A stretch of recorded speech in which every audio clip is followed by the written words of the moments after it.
My wife slept with my best friend, so I exposed her secret and destroyed her business relationship. Welcome back to Breakup Cheater, a place where loyalty dies a slow death and secrets catch fire in the worst way. Today's tale is for anyone who's ever trusted the wrong people and paid the price in blood, sweat, and betrayal. Sometimes the person holding your hand is also hiding the knife. Let's begin.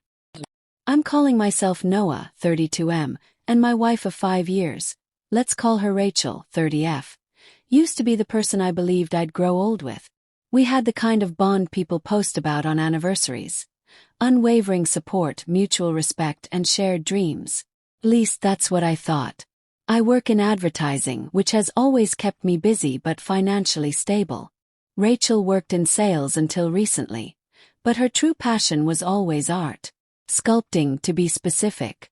When we were dating, she'd create these intricate miniature figurines, handcrafted and hand-painted with incredible detail.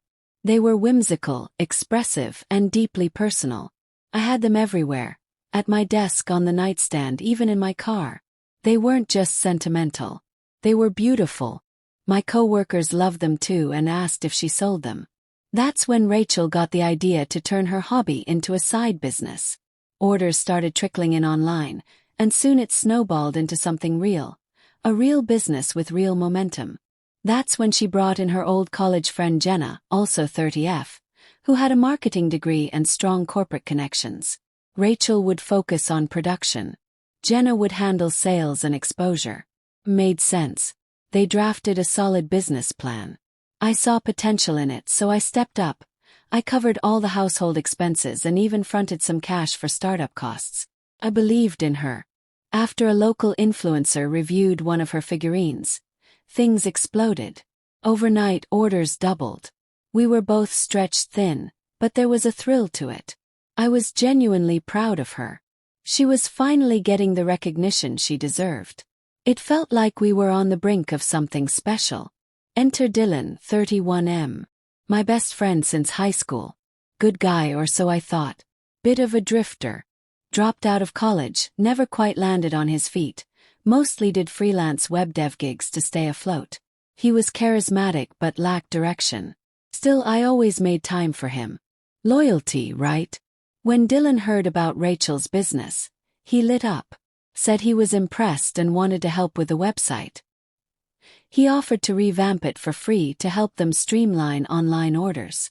I thought, great, maybe this will give him some structure. So he started coming around more. At first, the three of them, Rachel, Jenna, and Dylan, had planning sessions at our house. I even joined in for a few. But as time went on, I pulled back. Had work. They said they'd be using Jenna's co-working space more anyway. I didn't question it. Why would I? I trusted them both. I'd known Dylan for over 15 years. He never crossed a line with any of my exes, even the ones I no longer cared about. He had this unspoken rule about boundaries. And with Jenna around, I figured Rachel had supervision anyway. But I was wrong. It started unraveling with a single conversation. One evening, Jenna and I were chatting about the business. I asked how their meeting went the day before. She looked confused. Said the last time they'd all met was over a week ago. Pause. Rachel had told me she met with Jenna and Dylan yesterday. Why lie? Why include Jenna's name if she wasn't even there? That crack in the wall was enough for me to start digging. I didn't confront Rachel, not yet. I told myself there could be an innocent explanation. Maybe Jenna forgot. Maybe Rachel met Dylan alone to work on the site. But the lie, it stayed with me. The next time Rachel said she was meeting Jenna and Dylan, I watched closely. She wore one of her more provocative blouses, tasteful but noticeably low-cut, and spritzed on the expensive perfume I'd bought her for our anniversary. She looked good. Too good for a casual business meeting. That evening I casually texted Jenna, just to see how things were going. She replied, "What meeting?" That was it. Confirmation. Rachel was lying again. I texted Rachel right after. "How's the meeting going?" She responded within minutes. "All good." Jenna and Dylan say hi, smiling face was smiling. I took a screenshot immediately. But I needed more. When Rachel got home, I acted normal. Made dinner. Asked about her day. She lied through her teeth, telling me how productive the meeting had been. I nodded and smiled. Inside I was boiling. That night, I told her I had some last-minute work and stayed up. When I heard her snoring, I slipped into the bedroom and took her phone. I already knew her passcode. She hadn't changed it in years. My hands trembled. I opened her messages with Dylan. The first thing I saw. Graphic. Sexual. Explicit. Not flirty. Not teasing. Ugh. Felt sick. I forced myself to scroll back. The further I went, the clearer it became. It started professional, then flirty, then full-blown affair. Nude photos, secret rendezvous, crude jokes about me, and worst of all? Messages mocking Jenna. They called her the perfect alibi. Said she was so easy to fool. Laughed about how clueless I was. That night, I sat in the dark for hours, phone in hand, reading the conversations that blew my entire world apart. I didn't confront them, not yet. I wanted justice, not just catharsis. Plan. I spent the next few days in silence, gathering evidence, screenshotting everything. I contacted a lawyer and laid it all out. Sadly, because my financial investment in Rachel's business had no formal contract, it would be hard to claim anything. No stake. No returns. I was furious, not because I wanted the money but because they would cheat and profit off it.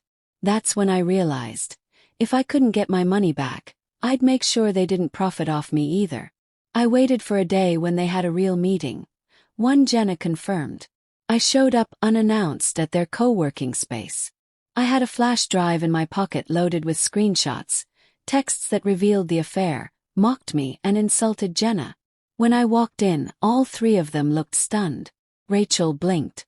"Hey babe, what are you doing here?" Dylan grinned like nothing was wrong. Like I was still his fool. I didn't look at either of them. I walked up to Jenna and handed her the USB. "There's something you need to see. It's about them, and it concerns you too." She looked confused but took it. Rachel stood up. "Noah, what is this?" I turned to her. Divorce papers are on the way." And then to Dylan. "Hope screwing my wife was worth losing your only real friend." And I walked out. The fallout. Jenna called me later that night. She'd seen the messages. She was livid. Not just for what they did to me but how they used her as a pawn. She immediately ended the business relationship. Pulled her marketing contacts. Pulled their listings. Within 2 weeks, the business was collapsing. Rachel tried to call. I didn't answer. Dylan texted once. *, can we talk? Block. They got what they wanted but not what they needed. Because what they lost wasn't just me. It was the trust, the support, and the connections that kept everything afloat. I walked away with my integrity. They're left with ashes. So if you're ever wondering whether you should trust your gut, even when it hurts, especially when it hurts, because the truth doesn't just set you free, it sets the whole damn house on fire.